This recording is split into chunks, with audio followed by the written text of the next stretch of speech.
Bev's Video Kingdom is intended for a mature audience. Listener discretion is advised. I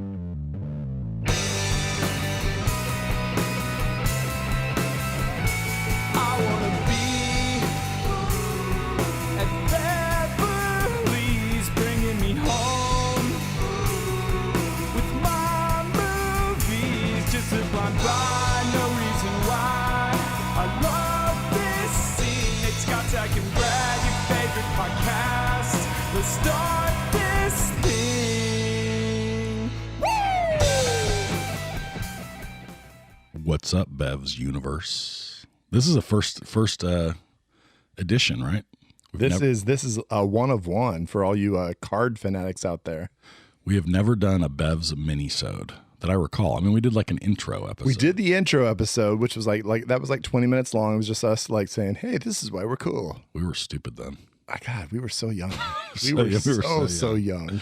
But sometimes in the Bev's universe, it's hard to get the whole crew together. Sometimes over the years, we've talked about things that we really want to talk about, but they just don't fit exactly the Bev's format. And we've sort of figured out, how do we deal with these?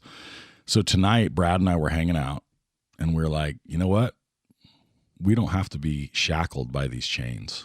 Yeah, we said, you know what? There's some things that some of us like, some of us don't like, some of us won't ever watch, and we're like, why don't we just start talking about some of the stuff that we're super passionate about, but it doesn't necessarily work for an actual full episode. So this is a Bev's mini-sode. What's the number one thing we would want to talk about on the mini-sode, Brad? What is it? Well, I mean, there's something that you and I we got into, and we were lucky enough to be a part of the actual airing.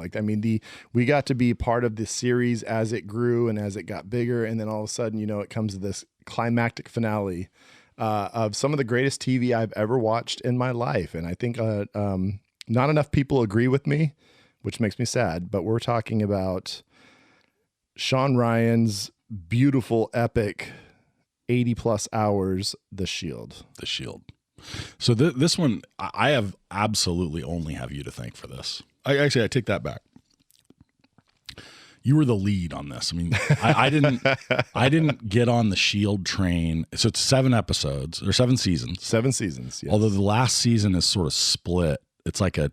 No. It ended up being like, so I just recently gave it a rewatch with my son, and it is. I mean, season 6 is, I think, 10 episodes, and then season 7 is like, I think 12 or something, or maybe it's something like that. So I mean, they ended up, but they thought season 6 was going to be the last one, right. And then they had to decide, oh no, we're actually getting a 7th, so they extended it. And so it's like 13 episodes. They kind of split, or 14 episodes. They split the season up, though. They released it in like 2 chunks, as I recall. Yeah, there was a break in the middle. There was a break in the middle. There was a break in the middle. That is right. Because so you had been telling me this, and give us the time frame. Man. What years does this run? Okay, so this started in 2000, right post 9/11. They actually recorded the pilot before 9/11, and then they post 9/11 is when it actually got picked up and ended up becoming a series. And so, I mean, we're right on the cusp of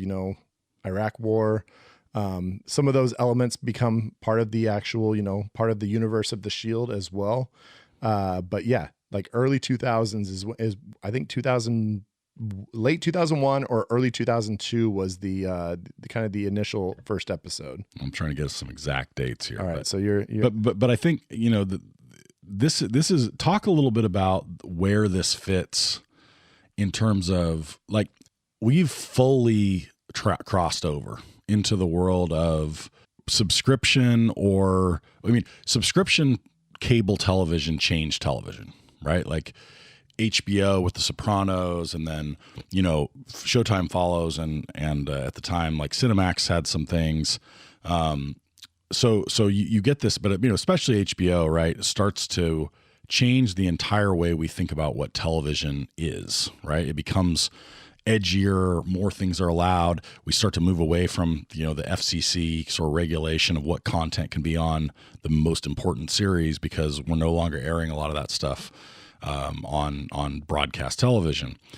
FX, right, is is where The Shield shows up, and it's kind of in this weird in between, because at the time, right, and you can read about this if you're interested, but like cable networks are not governed in the same way that NBC, CBS, right. Any of the over the airwaves public broadcast is if you're paying for it, there's a little bit more leeway. If it's public broadcast, like your channel, your NBC, ABC, CBS. They definitely are. Government can crack down and throw fines out. You can't say cock shit balls and all the other things that Dan Carlin told us we should be saying all the time. Now cable networks kind of self censored for just don't not to offend anybody. Right. So they were sort of feel like they were playing in the same universe, so they'd push the edge. But it always felt. I mean, I was well into adulthood before I realized that there was any difference in that regulation. Right. And so all of a sudden you get the sort of cable networks, which were always the ones that were like, okay, well, if you have HBO, all bets are off, right? If you have Showtime, all bets are off. So they clearly had said this is a paid subscription. It's not part of normal cable package. You have to expect that there's going to be some foul language, some nudity, and so forth. I mean, especially if you're watching Cinemax after 11 p.m. Skinemax, right? I love it. I can't believe they never actually adopted Skinemax. Yeah, they didn't. I don't think there was ever any like tongue-in-cheek ads. That's a big miss for Cinemax. Seems like it. And that's why they're not out of business, if I'm being honest. So we get this, period where. But wait, no. HBO and Cinemax, like they merged. And somehow they convinced it was HBO Max, and then they somehow turned it into Max. So maybe Cinemax had it right all along. In the end, Cinemax basically overcome. And like, how did they not go with HBO? And they said, nope, it's going to be Max. It's going to be Max. It's going to be, and then next step, obviously, Skinemax. Yeah. So, at some point, it will transition back. Yeah. Sure. So the you get the FX in these eras. It runs from 2002 to 2008.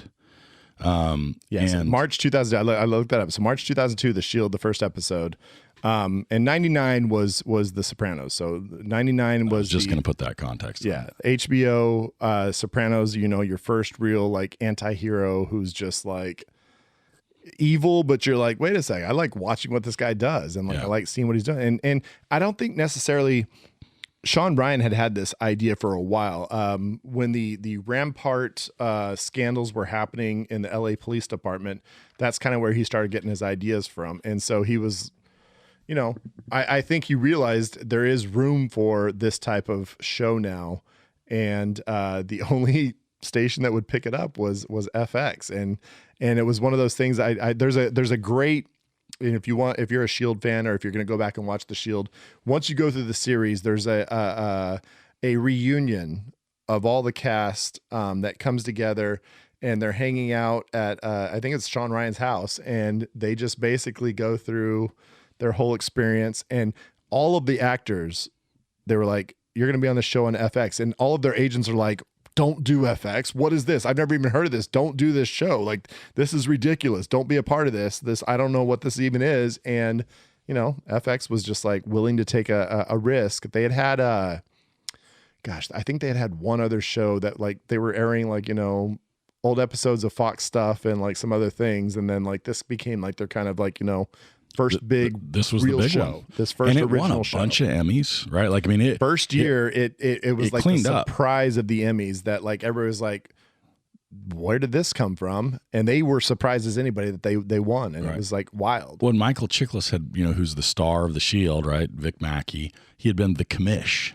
Yeah, right? the kind of like a very kind of dopey, jovial, like big boy, like, and he was a Curly in a Three Stooges like miniseries and stuff. So like he had done some, and all of a sudden he's like he just like shaves the head clean. He puts on some sunglasses, throws on a leather jacket, starts doing a shit ton of bench press, and all of a sudden that dude is just a badass, like just. Unexpectedly. And here's the run, right? Like to think about the shift in terms of the sort of content and the edge, right? Because the Shield, I mean, it didn't go like full surprise. I mean, it's not like they just were like, we're going to drop F-bombs and have titties on every episode.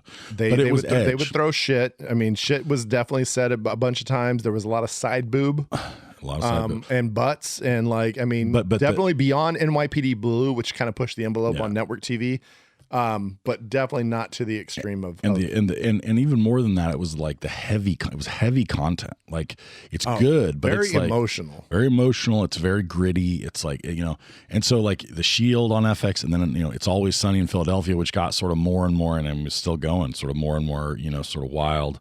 Archer, Fargo, Sons of Anarchy, American Crime Story, The Americans. There's one that you're missing though. It was the plastic surgery one. I'm trying to think what it was called. Oh, it's that came out right after. That was kind of their second show that really like Nip Tuck. Nip Tuck was the push the envelope Yes. for their second kind of push the envelope show. And all this to say, right? And we don't, not to over focus on the sort of like the kind of edgy content per se, but I think it's important to contextualize it, right? Like one of the things that made The Shield so great was that you didn't see it coming in the way that it was. And so part of what the experience of watching it was sort of going in thinking you're going to see another series that was kind of the same thing you'd seen on cable television. And then all of a sudden you're like, man, this is as good as the stuff that's on HBO. This is almost as edgy. This is, like I'm getting this like, almost theater, like film level, cinematography. This,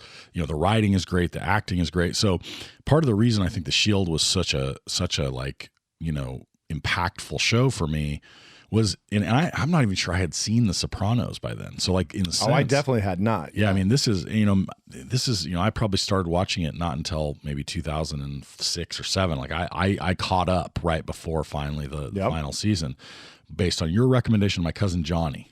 And so you're telling me, and my cousin Johnny, I show up, right? This tells you the date. So I show up at Johnny's house, and he and I are hanging out, and he's like, you gotta watch Shield, He's like, I've got them all on DVD. So he hands me these box sets of the first 5 seasons of The Shield, and I'm like, I'm in. Yeah. Right. And I can't, you can't stream this stuff at this time, right? Oh yeah, no streaming. You might have been able to download it, but it probably would have taken you like, a day per episode. So I think I did, I think this was just at the era where I probably did buy some episodes or something or maybe I bought this final season like in 2009 or something, and I just blow through them. And as soon as I get 2 or 3 episodes in, I'm like, Dad, like you got to watch these. And so I'm handing him box sets and he's ripping through them.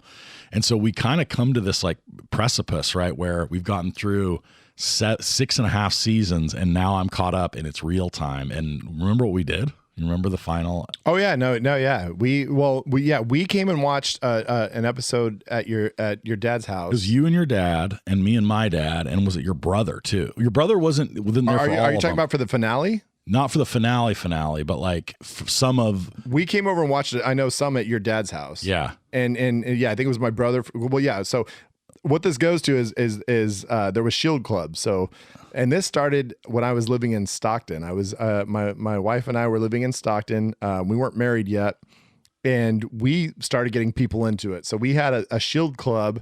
My brother would drive up, 45 minutes to hang out and watch the Shield with us.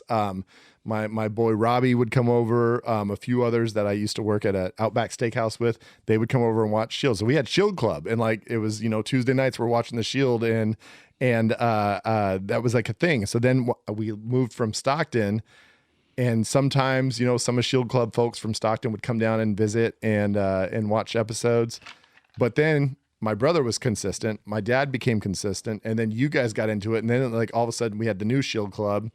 And I think I got for the finale episode, I know for sure it was at my new, like the house I live in now. Yeah. And it was like, we had, it was you, your dad, myself, my dad, my brother, my wife. I think my boy Robbie came down for it. Yes, I forgot. And maybe somebody else from Stockton, but like, yeah, we had a decent crew. And we watched that final episode together. And like, I remember like when it ended, we were all just kind of like in silence for a little bit. We were just kind of like all quiet.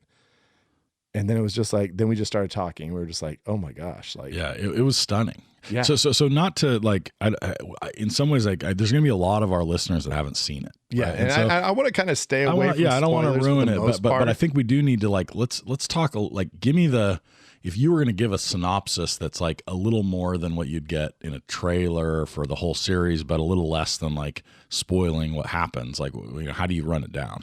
So there's a scene there's a series of scenes in the first season. I think it kind of gives you kind of the gist of what you're in for, which is like it's very socially aware in a sense that it's like, we know that, I mean, when people are dealing with problems, and especially with the police, like I always talk about, policing is the toughest job in the world because you're constantly dealing with people that are in like their worst moments. Like that's essentially your job is you're going to go wherever people are having their worst moments, you're going to be there and have to like deal with it. And like, that's a crazy job. Yeah. And so I think the Shield really kind of, in the first season, there's this couple.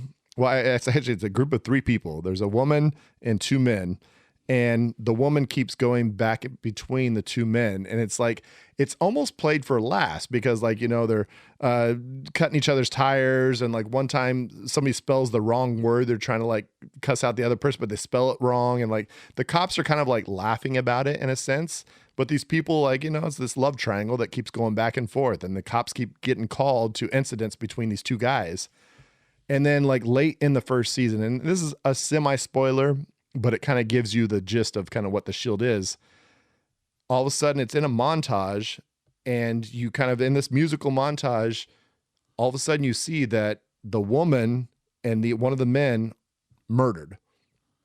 And they're taking one of the other guy away in cuffs. And like, this was played for almost laughs the entire first season. And then it's just sobering. And then all of a sudden you're like, while we're laughing at these people were really like in an honest, like they hated each other, and it was vicious, and it ended in violence. And like, and to be clear, like to say like it was like played for chuckles, right? Like, yeah, or like kind of like, like, it's like, in some ways it's like, it's the lighter, they're sort of like, it almost gives you that they're kind of bemused. Like you're laughing along with the cops who are looking at all this terrible shit and are kind of like, what the fuck? Like the guy, he has nice rims and stuff on these tires that got slashed. Well, like, you don't seem to have a job, so why do you have these nice rims? And he's like, I don't know why you asking me that. Like kind of like getting like upset about it, but it's kind of like played for like, haha, look at they're kind of like fighting back at each other. Yeah. And then it ends in, absolute violence. And it's like, it's sobering where it's like, while we were laughing at this meant a lot between these people. And that's the thing that the Shield can do so well, is it gets to where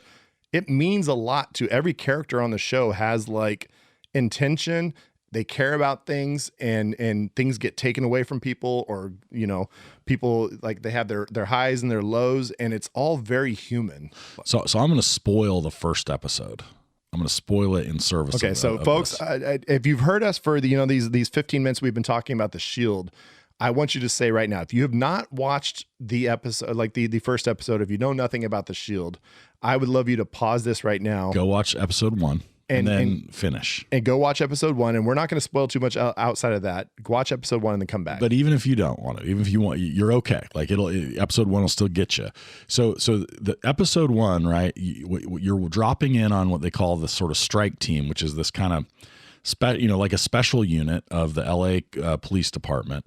That is, these four cops, and actually it's 5 at the beginning, where they basically go and sort of bust mostly gangs. It's mainly, right. All trying to stop gangs. And so they're sort of plain clothes. They get to operate on their, they get to sort of, operate on their own, sort of their own pace. They're not on a beat. They're basically focused on whatever they can do to stop gang violence and promote and stop the gangs. That's what they're doing. And Vic Mackey, played by Michael Chiklis, is the kind of leader, right? He's the sort of first in command here of this 5-person team. Well, they've just added this new individual, and at the very final of this episode, they kind of go into this bust, and all of a sudden Vic wheels around and shoots this new member of the strike team, right? And it becomes clear that they're weeding him out because they're worried he's going to expose some corruption within the strike team. Well, and I would say it's not an exaggeration. I mean, tell me if I'm wrong. The entire series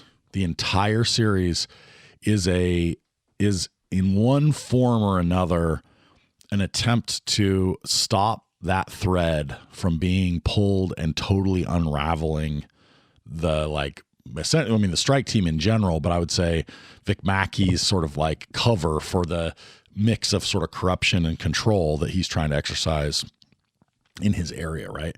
And I think one of the things I like so much about it, I'm curious to hear your take on this, is it was maybe the very first time where a good portion of the way through the series, I really had to grapple with the fact that I was inexplicably rooting for somebody who was such a terrible piece of shit. And like, you really have to ask them, you know, partly this is a time of life thing, right? You know, everybody has that experience, but you got to ask yourself, like, why am I rooting? You know, what does it mean about me that I'm rooting for this person? Or on some level, I'm watching episode after episode, I'm wanting him to be able to end the sort of, you know, like stop the thread from being pulled, right? I mean, did you have that experience?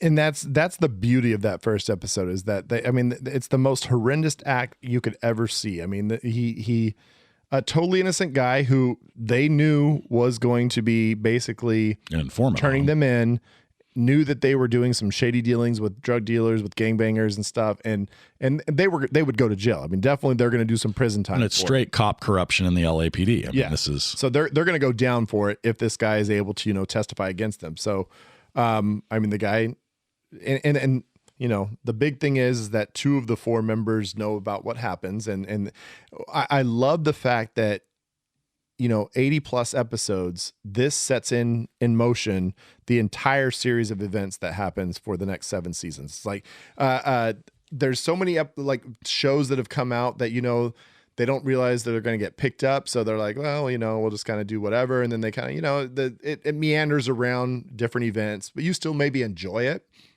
But this show, from episode 1 to the very finale episode, it all makes sense on how it kind of turned out. And it's like, when you watch the end, you're just like, inevitably, that's where it had to end. And there are little side you know, there's little sort of like little side avenues that it explores, but it stays reasonably tight. I mean, the best analogy, and I know Brad and I might disagree about this, like the closest thing for me to this is Breaking Bad. So for me, Breaking Bad does this. It's shorter, right? So it has fewer episodes. It's only 5 seasons. It has the opportunity to stay tight. And Breaking Bad I think Brad's looking up the timing, but you know, and because Breaking Bad's on FX, No, they were on, oh gosh, what were it was not TNT. No, it was, we got to find this out. It's embarrassing that I don't. A&E. No, it wasn't A&E. It was, it was something like, it was on a weird network. AMC. Yes, AMC. American Movie Channel. Right. So it was kind of, it was definitely an FX kind of. And what year? Do you have the years up for Breaking Bad? 2008 to 2013. So like it jumps right 62 on. 62 episodes. It literally like 20 episodes less than. And it literally starts right as The Shield finishes. Right. So like Shield's done in 08, I think. Was that about right? Yeah. Okay. So I mean, but Breaking Bad, yeah. if you're a Breaking Bad fan, right, and you know that, you know, the things that are happening in the very first episode or 2, they're really trying, you know, like Walt is always scrambling in the end to try to put the lid on the last thing that came from the thing before it. And in a sense, right, Vic and then Shane Vandrell, who's played by Walton Goggins. And if you haven't seen him, Walton Goggins is so much great stuff. You know Walton Goggins. And all of you out there know who he is. And if you have never watched The Shield, like you maybe know him from Justified, or you may know him from Vice Principals. You might know him from Sons of Anarchy. There's a bunch of places where he's actually showed up in another thing really recently that I just saw. But I mean, Walton Goggins is everywhere.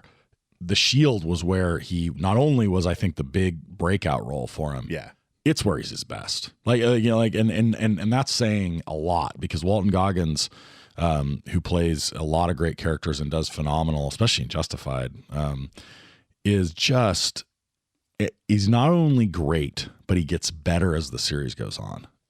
Right, like it's just incredible. One thing I like to talk about, and everybody knows in BVK land, I'm a giant Simpsons fan. I mean, Simpsons have been a huge part of my life.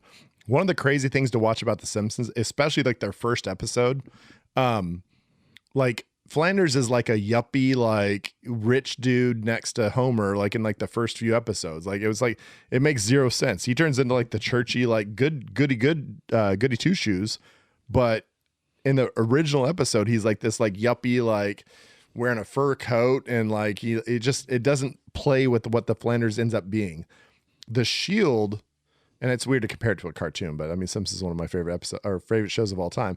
But The Shield, what's amazing about it, and I've rewatched it I think 3 times now. So it's like from the get-go, the characters, I mean, slight changes, but somehow they were able to kind of realize who these people were very early and keep it consistent throughout the entire show. It's like they didn't have to like feel it out. They somehow hired people who kind of figured out who their character was and were able to kind of like from the beginning establish this is what their MO is, and it's going to stay true pretty much throughout the entire series. This is true of, I mean, there's, I'm going to ask you a question in a second about who your favorite character is that's not one of the strike team or the main ones. But one of the things you and I have talked about a million times about this is like the 7th, 8th, 9th, 10th, 15th people on the call list in any given episode, the person playing the prostitute, the person playing the beat cop, the person playing, the sort of like district attorney that you never see again, like everybody is just killing it, right? Somehow it's like those teams where it's just like anybody that's going to play on this team realizes they better step their fucking game. I don't know what Sean Ryan did or what the element was, but it was so good. And part of what I think is really remarkable about The Shield is that every single one of those characters, even when they come back, right, and they were a really bit like small piece of an episode, and then 15 episodes later they show up again and they're a pretty small piece of that one. They're the same character. Yeah, they're done really well, and even to the point where like this is something that sticks out. But like Ronnie, who's one of the 4 in the strike team, at some point there's a I won't even but he has like a sort of like a injury, and it requires then for the rest of the series, which is a couple of seasons, for there to be some serious makeup work done to sort of like create the subtle remnant of this injury, right? A scar. And it's perfect, right? Like it's understated, it's done, but like even like you think about it behind the scenes, like whoever the makeup artist is doing it there is killing. Yeah. They're killing it every episode. Yeah. And so in some ways to me, it's like, this is what I think I mean by, the transition from television to film to television that is really film quality. It's up and down the line. It's the acting, it's the writing, it's the cinematography, it's the the wardrobe, it's the makeup. Like the Shield is an example of this moment of transition, and it maybe is the best example. I mean, even better than Breaking Bad in the sense that it's earlier, it goes on for longer, and somehow it's gotten lost a little bit. Yeah, it's one of those weird ones that when the people who know about it are like, yes, it should be considered in the Breaking Bad, the Sopranos. What's the business one? The Mad Men. Mad Men, exactly. Yeah. It's in that pantheon for those who know, and those that didn't give it the time, like and I will say this, and this is not a spoiler, but in the first episode, the last kind of scene is played to a Kid Rock song. You can be like, oh, this is just kind of a bro-y show. And this would be something that you would just normally hate. Yeah. Like for you especially. Yeah, it was just like it's like Bawa to Ba is playing in the last scene, and you're like, this is a little bit yet ridiculous. Somehow it's just magical. Yeah, it is. And soundtrack choices, when they do musical montages, they're some of the best montages you've ever watched. There's just so many good things. And Nate, this is a funny story just from me and Nate. We went to Vegas together one time, and when I showed up, he had a Pollos Hermanos shirt on, and I had no clue I was like, well, what is that? And you were so excited about it. I was like, Pollos Hermanos. And I was like, what is that? He's like, oh, dude, it's from you haven't watched Breaking Bad yet? And you were like adamant that I need to watch Breaking Bad. And I was like, I'm always. And of course, as soon as I was like, you have to watch it, you're like, I'm never going to watch it. And so I watched. I'll watch that right after I watch Shawshank Redemption when I die. That's got me laughing. I'm sorry. But yeah, I watched the first 2 seasons, and then there was a lot of episodes in those first few seasons. I was just like, oh my gosh, this is kind of a drag. And then I finally went back and watched 3, 4, 5 and ended up loving the show. Like I really, and now Better Call Saul is one of my favorite shows of all time now too. And so, but I will say that there were more side characters in Breaking Bad that I was like, that person's overacting a little bit. And that's a fair point. I love the show. I mean, I will say it was very good drama, and it's definitely up there with like all of those great shows. But I feel like the Shield's gritty side characters were just like, where did they get these people? There's no show better in that way, and that'll lead me to this sort of question, which is, we're almost at time here because we're kind of trying to stick to the sort of a 30-minute format. Yeah. And we're right almost to it, so we're gonna wrap up soon. But we've talked a lot about this in sort of as a sales pitch, right? And I hope it worked, because for the love of God, if you are a Bevs fan and you trust Brad or I at all, and you have not seen The Shield, do yourself a favor and go find it and watch it. If you get to the episode Dragon Chasers, which is in the first season, and if you're not moved by when you get to Dragon Chasers, you got to give it a chance to get to that episode. I'm just going to say there's an episode called Dragon Chasers in the first season.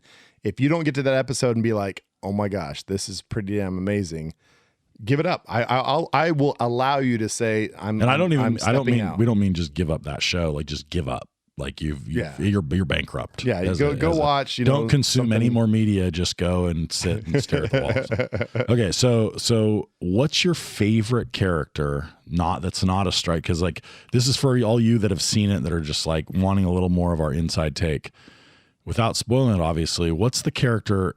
I'll ask you 2 questions. Okay, what's your favorite character of the strike team? Okay, like what's the one you think is like the one character actor combo, right? One you just want to see every time they're on. And then what's the one that's not a strike teamer that you just can't live without? So it's interesting because, I mean, my introduction to Walton Goggins was The Shield. I'm sure I watched the Major League Part 3 Back to the Minors, which was he both Kenny Johnson and Walton Goggins were in as baseball players. They were teammates, and that's where they actually became friends. And so the fact that they both got on the show together, it was like kind of like a reunion for them, and they ended up becoming like, super good buddies. Just Walton Goggins, I can't say enough about how Shane Vendrell is just such an interesting character. And it's like, I mean, I'm not going to say that, I don't want to get into too many details, but it's just like his performance, it starts off kind of one note, and then all of a sudden you realize, no, there's a lot of depth. And as it moves through the seasons, you're just like, this guy is acting his ass off. And because he's dealing with so much emotion and drama and things that is just, his character has so much evolution between what you think he is at the beginning towards what happened, towards the end. And it's just like, it's like he's somebody who's like on the surface, really sure. He's very confident. Mm-hmm. And he's really like got a lot of chops in terms of the character, right? Like but he's just not, his judgment is just like 10 degrees off. Mm-hmm. And that just plays out over and over and over again. And he can't quite figure out, somehow that's just hypnotic, right? And he and Walton Goggins plays it perfectly. Vic Mackey is just, he's a one of a kind, right? Like as a character, the right actor for the right character. For the right character, he chose all the right things. And again, like the wardrobe's perfect. His decisions about his physicality is perfect. His acting fits. I mean, it's good, and you drink it. It's good to the last drop. If you've seen it, right, you know that the final moment that you see Vic Mackey in the series, it's just perfect, right? Like the emotion of that scene and the complexity of the way that he plays that scene is just unrivalable.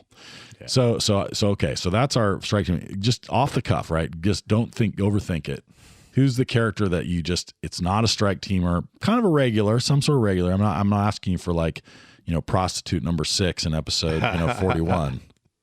I mean, I want to do this 2 ways, because one, I want to say, like, as far as the regulars, there's an absolute heart of the show. Like there's the entire heart of the show rests in Claudette Wims, played by CCH Pounder. I mean, she is the like, what is it, like the old Greek plays and stuff, they had like the chorus that's kind of like the moral judgment on everything. It's like she's kind of that, and it's like she has so many good scenes, and I forgot how well she kicks ass in that entire episode. I mean, in the entire series, just as far as she's vulnerable, but she's confident. She's an amazing detective, and just what she goes through, this roller coaster of she's so good at spotting corruption, but at the same time she's battling constantly with like, but is it necessary sometimes? And it's like that conflict is the big thing, is like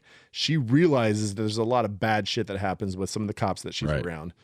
But at the same time, she's like, is it necessary? Is it something that has to happen in order to try to keep a sense of peace and a sense of of calm on the streets? I mean, the series is existential from a policing standpoint, right? Like it definitely is asking you over and over the question of like, how much are you willing to tolerate of like what is ultimately, you know, questionable to pretty bad behavior by the police for some of the things that it delivers, right? And like, I'm not suggesting there's a, you know, I'm not offering an answer here.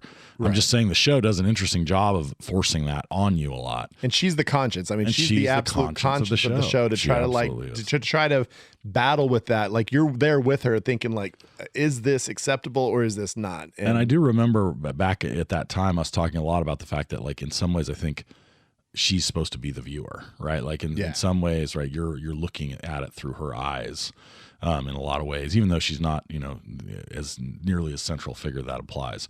So I'm going to take her partner, Jay Carnes, who plays her Dutch Wagenbaugh, who is played by Jay Carnes. And he's kind of the ultimate like gumshoe, sort of like super nerdy, you know, always wears a suit and tie, kind of amazing detective, but the butt of all the jokes and like, you know, not at all a machismo cop in any way. Kind of almost the exact, I mean, truly the counterpart to Vic Mackey. Yeah. And Vic's also very smart, right? It's like Vic's not just a meathead, right? Vic's very smart, very talented. Both good at what they do.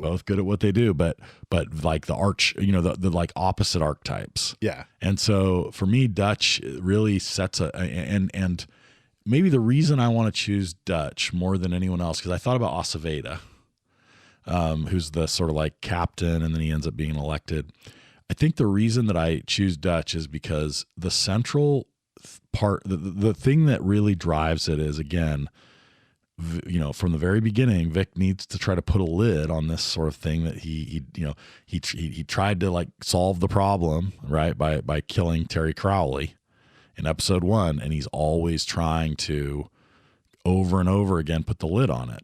Stay away from it. And Dutch as far away as possible. Dutch constantly is sort of pressing the wrong, you know, like it's not like he's the one, right? It's not like he's sort of, you know, playing, you know, Walt's brother-in-law in Breaking Bad exactly, right? But he's like nagging, just in the wrong place, sort of asking the wrong questions. Or just, you know, able to put a piece together that nobody else is thinking about. And he's just like, that's interesting. And he processes it, and he's very much a thinker. It's like anything that he witnesses, he's going to be like, how does that play into this whole bigger picture? Like he's definitely not like, I'm hyper focused on just this one little detail. He's like thinking about, well, how does this play into the whole picture? And like is able to put pieces in and say like, okay, that leads me to think this question or ask this question or you know, talk to this person, find out, well, what do they know? And it's the, you know, the cat and mouse kind of thing, but it's not portrayed that way through the entire season where it's like, oh, he's trying to figure out, but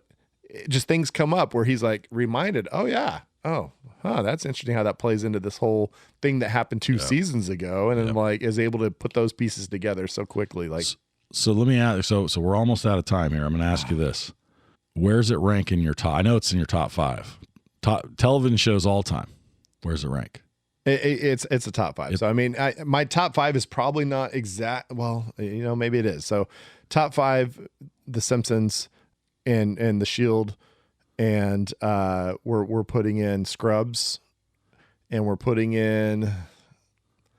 I just rewatched Ted Lasso, and I'm like trying hard to put it in there, but I'm not exactly sure. But, you know, there might be a mini episode at some point in the future about a show, a little spinoff that I never thought was going to be anything, but just knocked my socks off. And that's Shoresy, which we got to talk about. Which is one that we both love and is just the most unexpected. So Shield top 2, top 3, maybe? If I'm going to put it like after this recent rewatch, I'm saying it's my favorite show of all time. Yeah. So I'm going to say that I'm usually hard pressed to put something at the exact number 1, but for me, after this most recent rewatch, because and I'm just a quick little tangent is just that like this came out in the early 2000s, like I said, post 9/11 to kind of the late 2000 aughts or whatever. So many things that come up in this show.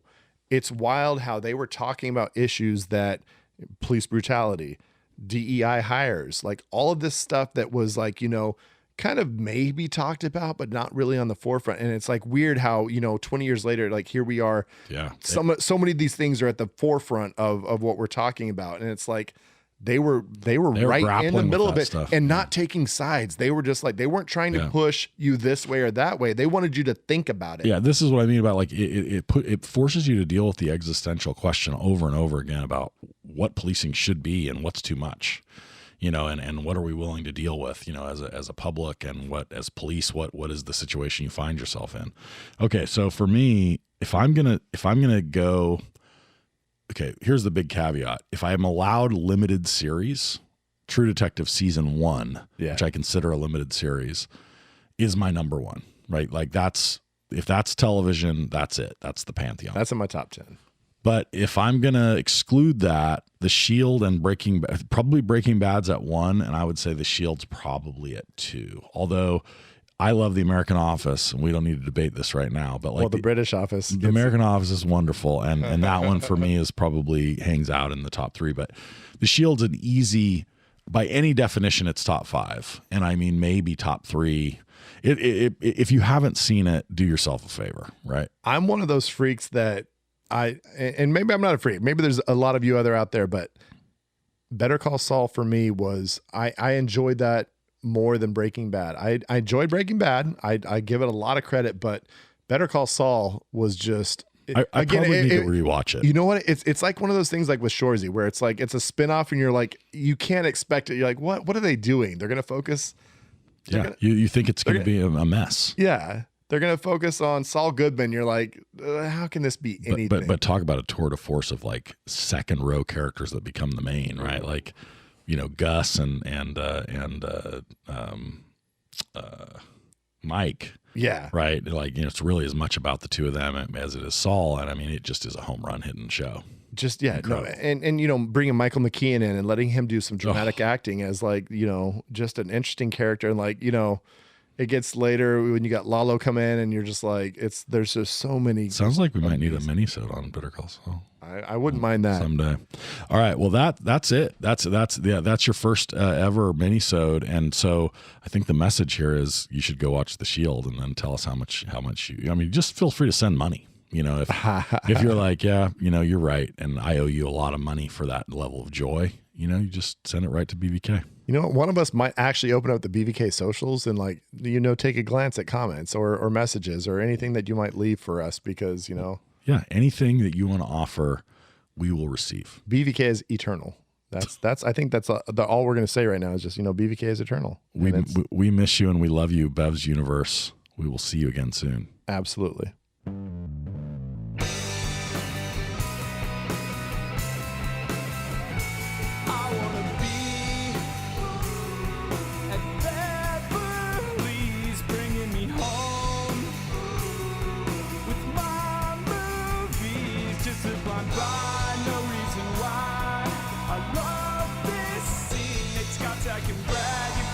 Podcast. Let's start this thing.